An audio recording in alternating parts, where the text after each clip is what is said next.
ঈদের ছুটিটা বেশ লম্বা ছিল, তো তারপরেও আমাদের এই জায়গাটার থেকে কর্মমুখরই থাকতে হয়েছে, কাজ নিয়েই ভাবতে হয়েছে। তারপরে আমরা আশা করছি যে সবাই একটা লম্বা ছুটি নিয়ে বিশ্রাম করে এবার এসছে যখন, তখন জোরে সোরে আমরা কাজে নামব। ভালো হয়েছে।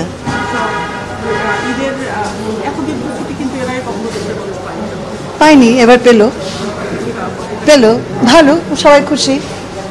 ছুটি পেলে তো সবাই খুব খুশি হয় না? সেক্ষেত্রে কাজের ক্ষেত্রে কোনো ব্যাঘাত ঘটে কিনা লম্বা ছুটি থাকলে?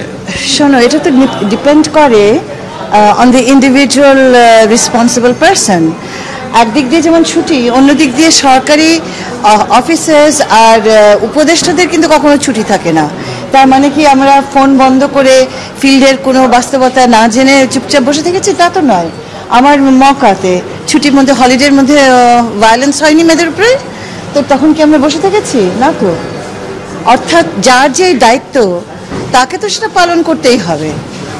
তো যারা উপরের দায়িত্বে থাকে তাদের কিন্তু ছুটি বলে কোনো কিছু থাকে না, সেটা একটা ফর্মালিটি।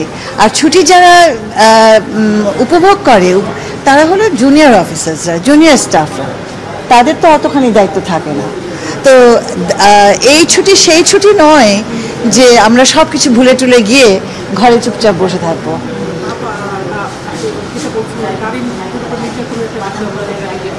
সবসময় দেখছো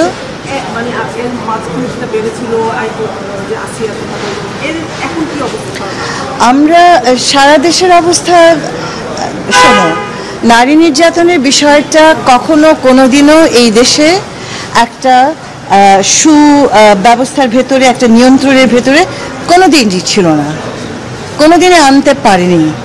এখন আমরা যে সিদ্ধান্তগুলো বা যে কাজগুলো হাতে নিয়েছি সেগুলোর বিকাশ ঘটতে, সেগুলোকে প্রতিষ্ঠিত করতে আরও কতদিন সময় লাগবে।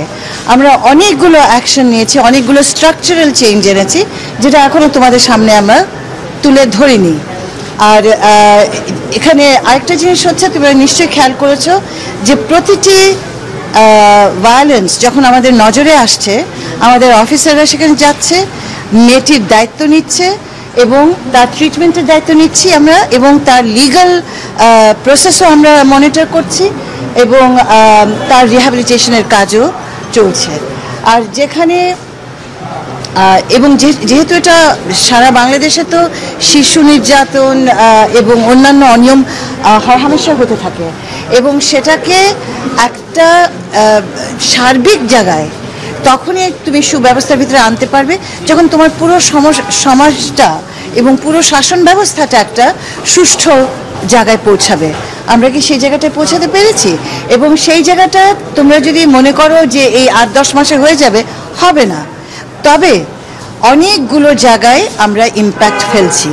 এবং একটা সিদ্ধান্ত তোমাদের বলে দিই যে এই আগামী দিনগুলোতে প্রতি মাসে আমি তোমাদের সাথে বসবো, কারণ it is time, now the time has come, যেখানে তোমাদের প্রতি মাসে জানতে হবে আমরা কি অর্জন করছি, কি অর্জন করছি না, এবং কেন অর্জন করছি না, এটাও তোমাদের জানতে হবে। সেখানে কি আবার যেটা বললেন আপনি যে নারী নির্যাতন রোধে যে বললেন যে এখন আমি সামনে আনিনি কতগুলো কৌশল, সেগুলো কি প্রকাশ করবেন? সব প্রকাশ করব, সব প্রকাশ করব। হ্যাঁ, ভালো থেকো তোমরা। হ্যাঁ, থ্যাংক ইউ।